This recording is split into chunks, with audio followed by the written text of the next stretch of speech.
अब बोलो। नमस्ते बच्चों, आज तुम्हारा कला का क्लास होना है। इस पर तो कला के क्लास के लिए सबसे पहले आवश्यक सामग्री होना चाहिए। कलाकार तो सब बच्चे होते हैं, तुम लोग भी बहुत कलाकार हो, बहुत कुछ करती रहती होगी घर में, लेकिन यहाँ पर थोड़ा सा नियम और कायदा और कानून चाहिए। ऐसे तो तुम लोग अच्छी अच्छी मेहंदी भी लगा लेती हो, बहुत सारी चीज़ें बना लेती हो, घर में बहुत कुछ करती रहती होगी, लेकिन कला के क्लास के लिए थोड़ा नियम होना चाहिए। नियम में सबसे पहले ये आता है कि सामान चाहिए तुम लोगों को। ये सामान ज़रूरी है। इस सामान के लिए सबसे ज़्यादा ज़रूरी है पेंसिल, रबर, स्केल, चांदा और प्रकार। इतनी चीज़ें ज़रूरी हैं। और ये भी बहुत ज़रूरी है कटर भी, क्योंकि पेंसिल अगर ख़राब हो जाए तो इसके लिए ज़रूरी है। तो ये पूरा एक ज्योमेट्री बॉक्स मिलता है जिसमें सब कुछ होता है। एक बार तुम लोग ये ख़रीद लो, अब से लेके पूरे साल तुम्हारा ये काम आएगा। कला इसके बिना नहीं बना पाओगी, क्योंकि कला में लाइन का काम है, डिज़ाइन का काम है, बिना इसके नहीं बन सकती। तो सबसे पहले हम तुमको लाइन बताएं। लाइन जो है, अगर इसकी डिफिनीशन रेखा की देखी जाए तो बिंदुओं से मिलकर एक लाइन बनती है, अलग अलग बिंदुओं से। अगर हम यहाँ पर मान लो पेंसिल रखा तो एक बिंदु ही तो तब बना। बिंदु को बढ़ाते बढ़ाते बढ़ाते बढ़ाते यहाँ तक लाया बिंदु बिंदु, तो क्या हो गई, वो एक रेखा बन गई। तो ये है रेखा बनाने का या खींचने का तरीका कि स्केल रखो, स्केल को ठीक से दाब के रखो, हिलने ना पाए। कोशिश ये करो कि सीधी हो, पहले सीधी लाइन खींचने की कोशिश की जाती है। अब तुमको लाइन नहीं हम बता रहे हैं, बल्कि आज बता रहे हैं, अभी तक भी हम तुमसे गोले में डिज़ाइन बन रहे, लेकिन परीक्षा में अब से लेके बोर्ड तक की परीक्षा में जब कभी भी परीक्षा आएगी तो तुम लोगों को जो डिज़ाइन बनाने के लिए आएगी, वो डिज़ाइन बनाने के लिए ये आती है कि अधिकतर आता है कि वृत्त में डिज़ाइन बनाना। वृत्त में डिज़ाइन बनाने के लिए या त्रिज्या बोली जाती है तुमको, इतने त्रिज्या का बनाओ, या व्यास बोला जाता है। अब त्रिज्या और व्यास और वृत्त और केंद्र बिंदु और परिधि क्या होता है, सबसे पहले तुम ये समझ लो। सब बच्चे अच्छे से समझ लेना, क्योंकि इन सब चीज़ों की बार बार ज़रूरत पड़ती है। अब हम क्या कर रहे हैं, अब यहाँ से सेंटीमीटर स्केल का शुरू होता है, यहाँ से इंच शुरू हो जाता है। ये 1 इंच हुआ, ये 2 इंच हुआ, बीच बीच में थोड़ा छोटी लाइन है, वो आधा इंच कही जाती है। तो ये 15 सेंटीमीटर की स्केल तुम्हारी छोटी वाली होती है। तो 15 सेंटीमीटर जो नापा जाता है वो यहाँ से नापा जाता है। बच्चे ये गलती करते हैं कि जगह अगर हम बोल देंगे कि 8 सेंटीमीटर की रेखा खींचो, तो वहाँ एक नंबर देख के शुरू कर देते हैं, 8 सेंटीमीटर तक जाते हैं। नहीं, वो रेखा 7 सेंटीमीटर की हुई। 8 सेंटीमीटर रेखा खींचने के लिए यहाँ से दूरी नापी जाती है। यहाँ से शुरुआत करोगी, उसके बाद आगे बढ़ोगी जितने सेंटीमीटर तक जाना है। ये बड़ी वाली इसमें जो लाइन दिख रही है, जहाँ पर 10 पड़ा है, 9 पड़ा है, 8 पड़ा है, यहाँ पर ही इसी बिंदु पर यहाँ तुम बिंदु लगा दोगी और एक बिंदु यहाँ लगा दोगी। अब दोनों को बिंदु मिलाते हुए लाइन खींच दोगी तो वो सीधी लाइन आएगी। कहीं पर भी स्केल रखोगी, जिस दिशा अब तुम अपने से जिस दिशा में भी मोड़ दोगी उस दिशा में टेढ़ी हो जाएगी, लेकिन लाइन जो है वो बिल्कुल सीधी होगी, बिंदु बिंदु मिला के। ये अब तुमको बताना है गोला खींचना यानी वृत्त खींचना। अब हम एक वृत्त खींचने जा रहे हैं। वृत्त खींचने के बाद अब देखना तुम, हम यहाँ से नापा है और ये 6 सेंटीमीटर तक ले रहे हैं दूरी। ठीक, ये इसको भी समझ लो कि ये क्या है। ये प्रकार जो है, प्रकार में ये तुम पेंसिल लगाओगी तो पेंसिल की नोक और प्रकार की नोक एक बराबर होनी चाहिए। ऐसे टेक के देखोगी कि दोनों की नोक बराबर हो। अगर अलग अलग होगी तो सही गोला नहीं खींच पाएगा, सही वृत्त नहीं खींच पाएगा। और इसको खूब टाइट कर लोगी ताकि ये खसकने ना पाए, नोक पतली होना चाहिए।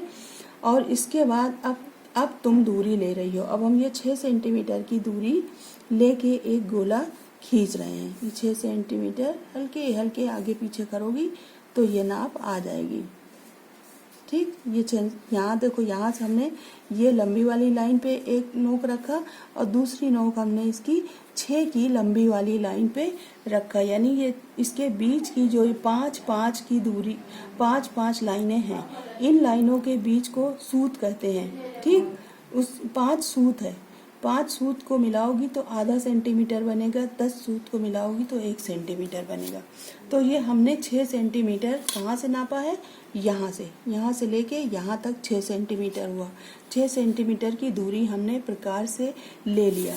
अब इसकी नोक जो है तुम पन्ने के चारों तरफ लाइन खींचोगी। लाइन खींचने के बाद उसका पन्ने का तुम केंद्र लोगी। केंद्र ले लिया। केंद्र लेने के बाद अब तुमने स्केल पेंसिल को चलाना शुरू किया। हल्के हाथ से, बिल्कुल हल्के हाथ से हल्की हल्की लाइन खींचोगी। ये सबसे पहली चीज़ जो है ये डिज़ाइन बनाने की गोले में यही है। अब ये इसका ये केंद्र कहाँ है, ये केंद्र है ना। इसको कहेंगे परिधि, ये चारों तरफ की रेखा को कहेंगे परिधि और इसको कहेंगे केंद्र बिंदु।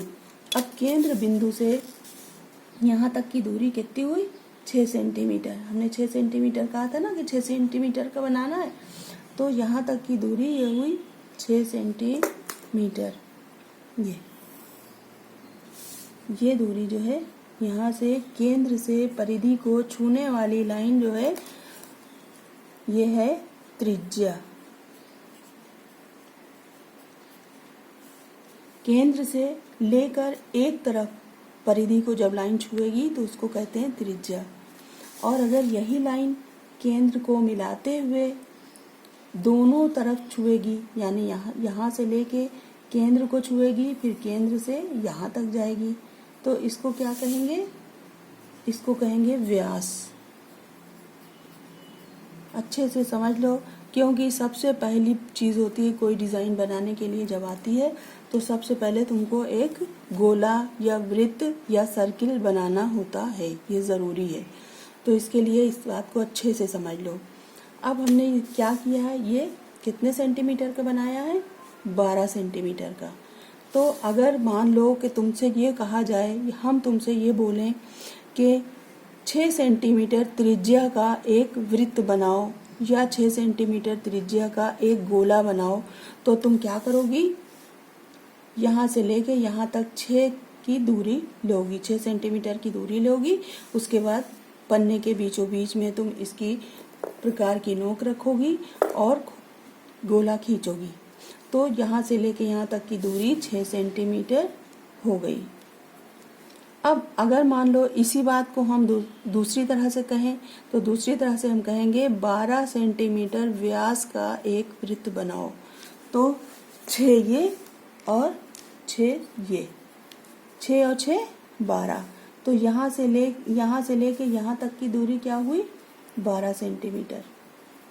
अब समझी, व्यास और त्रिज्या का फर्क जान लो अच्छे से। बार बार हम क्लास में बताया, फिर भी लड़कियां गलती करती रहीं। एक बार फिर हम इसको अच्छे से समझा रहे हैं, यही बेस है। इसी में तुमको डिज़ाइन बनाना है। अब क्या करना है, अब लड़कियां तलम उतना गोला तो खींच लेती हैं जितना हम बोलते हैं, उसके बाद उसके आगे इतनी मोटी सी लाइन बना देती हैं डिज़ाइन बनाने के लिए पूरे गोले में ना। तो ये नहीं है, ये गलत है, ये नहीं खींचना चाहिए। क्यों? क्योंकि हमने कहा है कि इतना बड़ा गोला बनाओ, यानी 12 सेंटीमीटर व्यास का गोला बनाओ, उसके अंदर डिज़ाइन बनाओ। तो तुमने और बढ़ा दिया तो गोला बड़ा हो गया, वृत्त बड़ा हो गया। नहीं, बड़ा वृत्त हमें ना चाहिए, हमें सिर्फ 12 सेंटीमीटर व्यास का वृत्त चाहिए। तो इसके अंदर हो गया। अब क्या करोगी, अब ये तुम्हारा काम खत्म, त्रिज्या और व्यास और ये। अब इसको तुम हल्के से साफ कर दोगी, इसको, इस लाइन को। ये अब इसकी तुम्हें ज़रूरत नहीं है। ज़रूरत किस चीज़ की है, अब तुम किस लिए ये सब जान रही थी, तुमको गोला चाहिए था, ये वृत्त चाहिए था। अब इस वृत्त के अंदर तुमको बताया जाएगा मौलिक इकाई वाली एक डिज़ाइन बनाओ, जिसको भारतीय पुष्प, भारतीय पत्तियां और कलियों से सजाओ, ऐसे पूछा जाता है, ऐसे कहा जाता है। तो अब तुम इसके अंदर लड़कियां क्या करती हैं, कितना बड़ा सा कमल का फूल बना देंगी, हो गया। नहीं, उसमें कम से कम 5-6 पत्तियां, 2 कलियां, एक बड़ा फूल, ये इतनी डिज़ाइन में इतनी चीज़ें होना चाहिए। और उसके अतिरिक्त कभी कभी ऐसा होता है कि उसमें तोता बनाओ या कोई चिड़िया बनाओ या मछली बनाओ या तितली बनाओ, या हिरन बनाओ। तो ये सब चीज़ की अलग अलग प्रैक्टिस की जाती है। हम एक एक चीज़ देंगे, तुम बना बना के हमको दिखाती रहना। इसी पर हम इसी व्हाट्सएप पे तुम लोगों से देखना चाहते हैं कि कौन क्या चीज़ अच्छा बनाता है। अभी कलर का कोई काम हम नहीं करवा रहे हैं, अभी केवल पेंसिल का काम ही जानो। और इसके साथ साथ एक हैंकी भी ज़रूरी है, पुराना नहीं हो तो पुराना कोई कपड़ा साफ सा उसको भी एक थोड़ा सा लपेट के इसमें रख देना, ताकि इसको पेज को बार बार साफ करने के लिए या बाद में कलर करोगी उसके लिए वो भी अति आवश्यक है। अब मौलिक इकाई का मतलब ये हुआ कि पूरे गोले की जो डिज़ाइन बनेगी वो एक ही डिज़ाइन होगी, दो डिज़ाइन नहीं। कभी कभी क्या होता है कि बीच में खींच लिया, इधर एक डिज़ाइन बना दिया, उसको ट्रेस करके इधर ट्रेसिंग पेपर पे लेके इधर बना दिया, नहीं, वैसे नहीं बनेगी। तुम्हारे कोर्स में है एक ही डिज़ाइन पूरे में होना चाहिए, मौलिक इकाई। तो एक डिज़ाइन बनाने के लिए अब तुम यहाँ से शुरू करो, यहाँ से शुरू करो, यहाँ से शुरू करो, डिज़ाइन एक होना चाहिए। मान लो ये तुम यहाँ से बना रही हो, हैं, यहाँ से तुमने एक कमल का फूल तुमने बनाना शुरू किया, कमल के फूल की शुरुआत यहीं से करोगी। ये हल्के हल्के देख रही हो हम पेंसिल कैसे चला रहे हैं, बिल्कुल हल्के हल्के पेंसिल चलाओ, बिल्कुल हल्के हाथ से।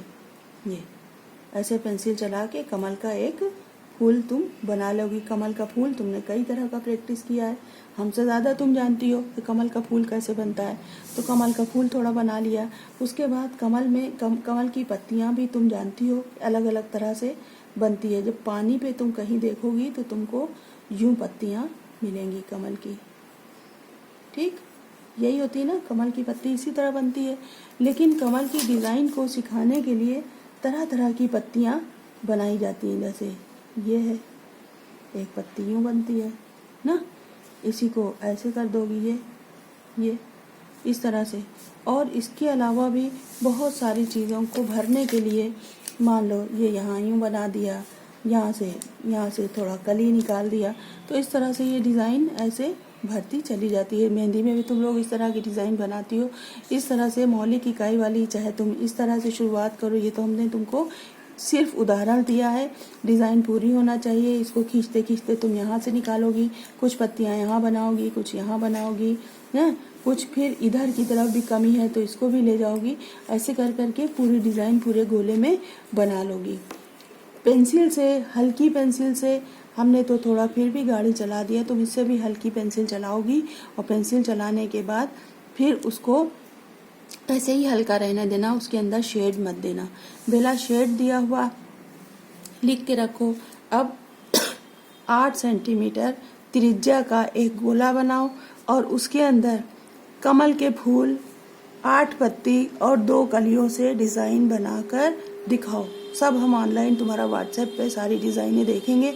सब बच्चे ये डिज़ाइन खींचकर हमको दिखाएं। हो गया, बाय।